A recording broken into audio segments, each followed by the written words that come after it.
օրորվում է լորագետը ու գնում, ոլորվում է լորագետը ու գնում, երբ տեսնում է, որ ափերին ես չկամ, մոլորվում է լորագետը ու գնում։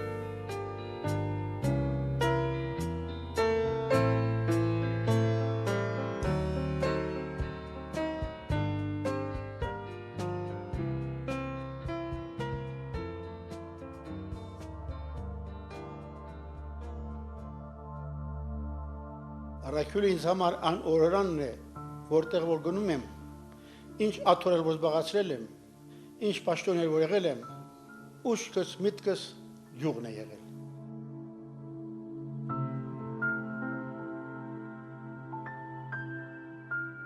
Տասնութ տարի ապրելով յուղում, 10-րդն ավարտելով յուղում,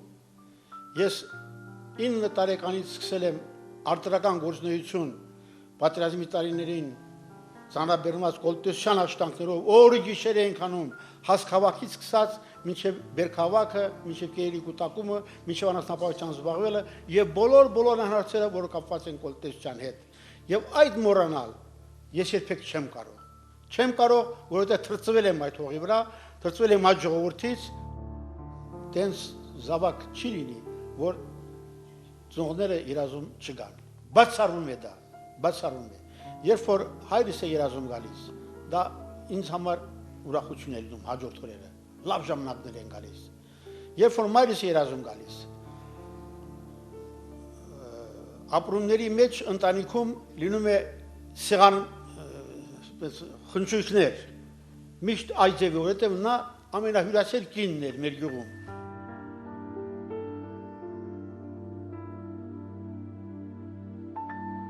Ընդունված էր, որ հայրս աշխատել է 12 տարի գյուղական սովետի նախագահ, 3 գյուղերի գյուղսովետի նախագահներ, որը կենտրոնում մեր գյուղն էր, Բենատնու, Ջինան, Առաքյոլ, կենտրոնում մեր գյուղն էր։ Ինչքան հյուրեր են գալիս մարզկոմից, շրջանային կոմիտեից, շրջանի մյուս ղեկավարություններից, հյուրերը պետք է մեր տունը լինեն, անպայման։ Եվ այդ հյուրասիրությունն է, որ այդ բանն է, որպեսզի որ մորս որ երազում տեսնում եմ, գալիս է այդ սեղանները։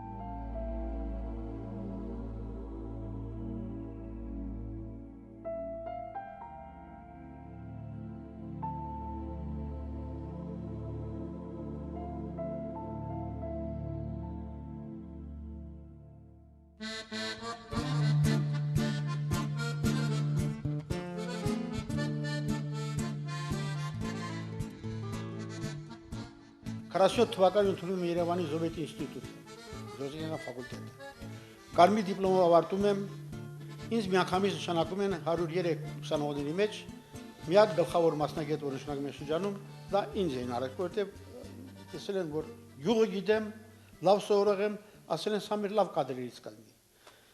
Եվ նշանակում են Սպիտակի շրջանի գյուղվարչության գլխավոր զոհտեխնիկ։ Անծանոթ մարդ, ոչ մեկին չեմ ճանաչում, մի ոնց որ ասեն վերմակն ու դոշակը հետս շալակած, մի շումկայի հետ միասին գնում եմ Սպիտակ։ Մի խոսքով տեղավորում են, ընդունում են ինձ, սկսում եմ աշխատել, բայց տեսնում որ շատ ծանր է ինձ համար։ Ես ընդունեցի հետեւյալ, որ չամանչել, սովորել անպայման։ Ոչ թե թեորիապես սովորել, թեորիապես ես գիտեի ամեն ինչ, գրեթե։ Բայց մարդկային վերաբերմունքի մասնագիտությունը ես սովորեցի Սպիտակի ակտիվից։ Սպիտակի ակտիվը, Սպիտակի ժողովուրդը ինձ ընդունեց կներես արտադրությանս որպես պոլոֆաբրիկանտ։ Պոլոֆաբրիկատ ընդունեց, որպես շրջկոմի քարտուղար ինձ բաց թողեց, ասեց ազատ եք, կարող ես գնաս քո կյանքում քո տեղը դու գտար։ Ես մի գյուղից մի բան էի սովորում, մյուս գյուղում առաջարկություն անում, այդ գյուղից նոր բան էի սովորում, մյուս գյուղում առաջարկություն անում։ Եվ այսպիսով ես հեղինակության ձեռք բերեցի։ 30 տարեկանում ինձ նշանակեցին վարչության պետ, արտադրական վարչության պետ, 29 տարի ու 30 տարեկանում։ Այնուհետև շրջանները միացվեց Սպիտակի գյուղի շրջանները 63 թվականի հոկտեմբերի 14-ին։ Երկու գյուղական շրջանները միացվեց, ես 32 տարեկան էի, ինձ նշանակեցին արտադրական տերիտորիալ վարչության պետ, որը կոչված է ամբողջ գյուղատնտեսության արտադրության, մթերումների, վերամշակման բոլոր հարցերը լուծելու համար։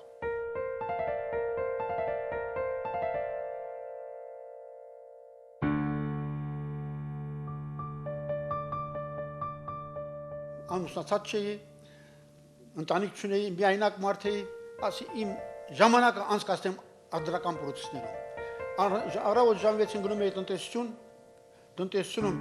վարորդին ուղարկում նախագահի հետևից։ Նախագահան քնած է, ասում վարչապետ արդեն գոմերում է, դու քնացես, դե տասեք, մինչև դեղ գալը նայել են արդեն բան անում, սա ինչ մարդ է, սա ինչ անել մեզ, եւ այլն։ Եվ այսպես շարունակ ես սկսեցի այդ տարիներում մեծ հեղինակություն ձեռք բերել։ Առաջի զեկուցումը ես կարդացի անասնապահության զբաղեցման հարցերի մասով Ժողովրդային սովետի սեսիայում։ Եվ ծափարույցները թնդում էին, որովհետև շատ գրագետ զեկուցում էր եւ ասում էին, որ առաջի անգամ մեզ մոտ այսպես զեկուցում կարդացվեց։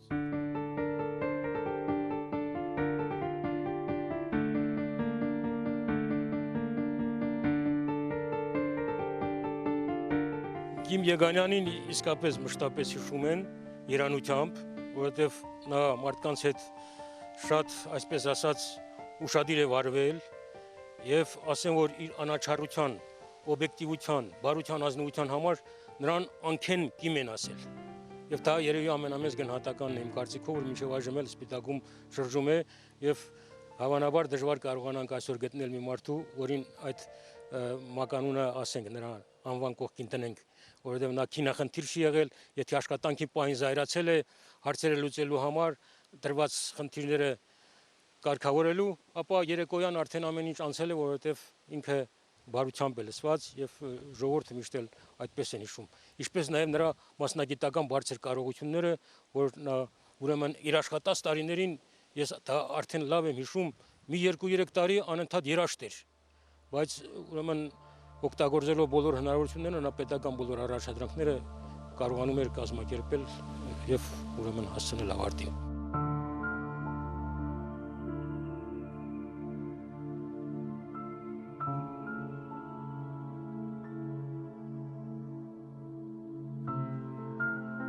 Աշխատում եմ Հրազդանում, շրջանային կոմիտեի առաջի քարտուղար։ Ուրեմն դիմեցի կենտրոնական կոմիտեի այն ժամանակվա գյուղացիական բաժնի պետ Կարլեն Քոչարյանին, ասում եմ, խնդրում եմ օգնես, ինձ մարդ է պետք, որ այդ բեր ծանրությունը ինձ հետ քաշի գոնե գյուղի հարցում ես ապահովված լինեմ։ Բահա, եւ երաշխավորեց Կիմ Երեմիչ Եգանյանին։ Ընդունեցինք եւ ակտիվի, եւ աշխատավորների, եւ գյուղերի, հատկապես մասնագետների ուրեմն մոտ մեծ հեղինակություն ձեռք բերեց։ Եվ այն ժամանակ ուրեմն որոշեցինք իրոք խոշոր բան կատարել, նշանակալից բան կատարել, ոչ թե 2, 3, 4, 5% աճ եւ այլն, ամենտեղ կա այդ աճը։ Որոշեցինք, որ մեր փրկությունը, մեր ելքը, Հրազդանի գյուղատնտեսության վերելքը կապված է գիտության նվաճումների ներդրման հետ։ Եվ ուրեմն մի քանի գիտահետազոտական ինստիտուտներից հրավիրեցինք մասնագետներ, ըստ որում 2-3 տարի մեզ հետ աշխատեցին, գիտական կառավարման դասընթացներ կազմակերպեցինք, ամբողջ ղեկավարներին տնտեսության այստեղ հրավիրեցինք։ Ի վերջո Հրազդանի համբավը գնալով ավելացավ, ես անգամ գրեթե բոլոր փոխանցիկ դրոշներ Կիմ Երեմիչ բերում էր Հրազդան գյուղի գծով, եւ ուրեմն սա հետաքրքրեց կենտրոնական կոմիտեի ղեկավարության այն ժամանակ Քոչինյաններ Անտոն Երվանդիչը կազմակերպեցին համահանրապետական միջոցառում Հրազդանում եւ ուրեմն լայն փոխանակում կատարվեց եւ դրանից հետո արդեն Կիմ Երեմիչը արդեն մինչև այդ էլ կայացած էր, սրանից հետո նա ոնց որ կրկնակի երակի անգամ կայանա, իսկ կայացած մարդ ինձ համար ամենաթանկ մարդն է, ասում են թե անփոխարինելի մարդ չկա, սա սուտ է, դրան չեմ հավատում, սա քար չի, որ մի քար վերընկնի պատից, բռնես տաշես, մեկ ուրիշ քար դնես ու փոխանակես, ոչ, այս անձնավորությունը Կիմ Եգանյան ինձ համար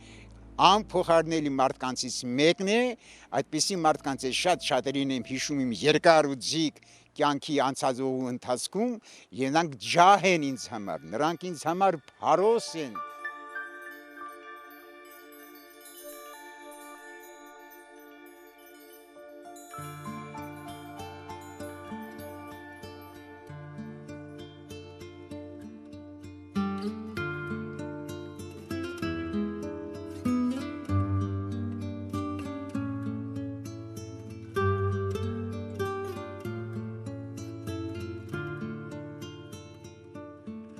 Ուրեմն 8-րդ տարին աշխատում էի Հրազդանում արտադրական վարչության պետ։ Ինձ հրավիրեցին Կենտկոմի բյուրո։ Նախ զրույց ունեցան Կենտկոմի քարտուղարները, ապա հրավիրեցին անմիջապես բյուրո, եւ բյուրոն որոշում կայացրեց ինձ ուղարկել Կրասնոդարսկի շրջկոմի պլենումում անցնելու որպես շրջկոմի քարտուղար։ Գնացի Կրասնոդարսկ, այն ժամանակվա Կենտկոմի քարտուղարը Ալումյանն էր, գյուղատնտեսությունը որ ղեկավարում էր, նա ինձ հետ միասին գնացինք շրջանային կոմիտեի պլենումում անցկացնելու համար։ Շատ առաջ անգամ եմ Կրասնոդարսկ, չի եղել երբեք Կրասնոդարսկում, առաջ անգամ եմ որդել Կրասնոդարսկ, ինտերնացիոնալ շրջան է, որտեղ կան եւ ռուսներ, մալականներ, այսպես ասած, մոտ 5800 հոգի, ադրբեջանցիներ, հայեր, եզդիներ եւ այլն։ Տարան անցկացրին պլենումում, ես սկսեցի իմ գործունեությունը արդեն որպես շրջկոմի քարտուղար։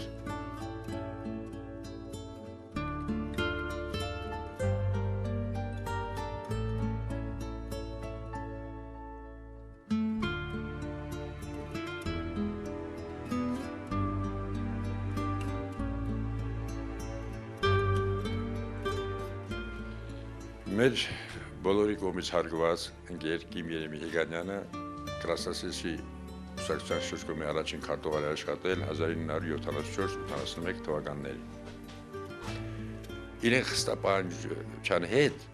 ուներ նաև ծրողական վերաբերմունք։ Այդ կադրերի պակասություն ինչով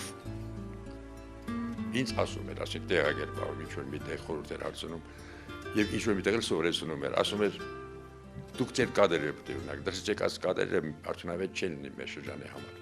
Եվ իրեն նախաձեռնությամբ պետության հաշվին խոշոր ձեռնարկություններից եւ տնտեսություններից բավական թվով երիտասարդներ գործուղվեցին հանրապետության տարբեր ուսումնական հաստատություններ։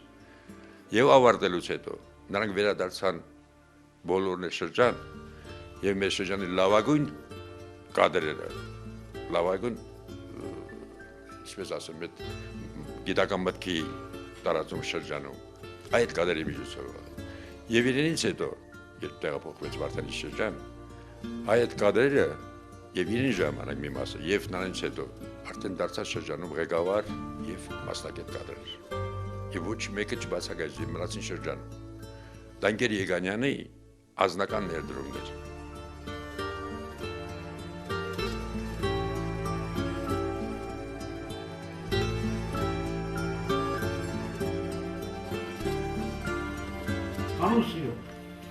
Անուսիո, պատերազմի սանային կայարանից ուզուլայից սանային կայարան, ալավելի, սանային յուղ, ալավելի, ոտքով գնացել է գուտվարը, էլեր ոնց էի գնում, տաքսինից բես չեր գնում, շատ ուժ, եղազին խոսքերն է։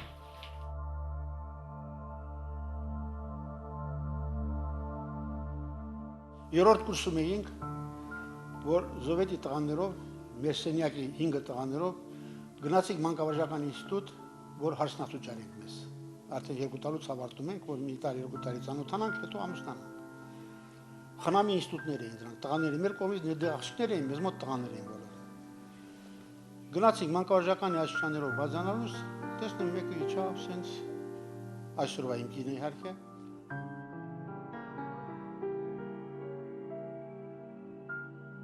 Այս տղաներ ես հետևից գնացի։ Եկա նայեցի գնացան հրակացան 3-րդ թարկ 34-րդ սենյակ, այսօր ապես հիշում եմ։ Մտավ այդ սենյակը, մի կես ժամ մնացի դուրս ծեծեցի,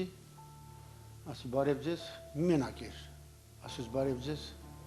այս շատ նեղություն Արաքսյան էստեղ ապրում, Արաքսյա չկա, մեր գյուղացի մեկը կա եկել մանկավարժական Արաքսյանը, բայց չգիտեմ որտեղ է, այդ հիշեցի, այդ ասեցի, թե չէ չկա, չգիտեմ։ Ասի եթե լինի Արաքսյանունով հանկարծ մի բան, իմացեք ես էլի կհանդիպեմ ստեղ մանեմ գալիս մեր գյուղացի չեմ ճարում։ Թե հավ եթե իմացա խնդրեմ։ Շատ շեն թողեցի գնացի։ 1-2 տենց գնացի եկա Էվոյան Ալբերտին դու գիտեք։ Սանային գյուղացի։ Մի կուրս մեկ, մի գրուպայի մեկ։ Ալբերտին պատմեցի սենց, որ նա Սանայինից է Միկոյան Կարապետի աղջիկը եւ այլն։ Թե արա հորաքրոջ աղջիկն է, ինչ է, խմբաման չի եղել։ Աս ինչ պետք է լինի, ծանոթացել եմ հետը։ Թե անեն օջախից ասма, հանկարծ ծուր մուր չնայես։ Հենց Տեր կաղնեց, էլ անմիջապես տեր կաղնեց, ինչ գլուխները ցավացնեմ 4 տարի սիրահարվեցին։ Այսօր իմ տանը, եթե ես ցույց կտամ 1200 նամակ ես ունեմ իրեն գրած, մոտ 700-800 նամակ ինք ունի ինձ գրած սիրահարված ժամանակ։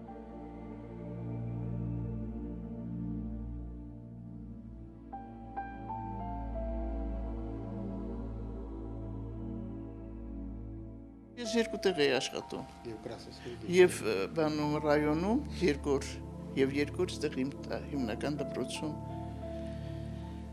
որպեսզի ընտանիքն էլ իմ պակասությունը չզգար ես ամեն շաբաթ գնում գալ եւ ընդեղ էլ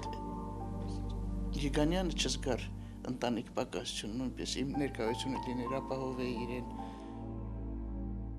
սիր աշխատանքի մեջ չեմ եղել անգամ աշխատանքի վայրը չեմ տեսել իրոք ես չեմ գնացել չեմ եղել նրա շենքը միայն դրսից տեսել եմ, բայց ներս չեմ մտել։ Շաբաթ կիրակի որ գալիս էր հատկապես որ ռայոնում շրջանում էր աշխատում ինքը, շաբաթ կիրակի պիտի գար տուն քաղաքում։ Տոնական օր էր համարվում երեխեքի բոլորը, որ հաղացած նույնիսկ ոտքերի ձայնից զգում էին որ մուտքն էր մտնում, որ պապան եկավ, պապան գալու է, պապայի համար ինչ լավ բան, ինչ սուրպրիզներ Ուշադիր։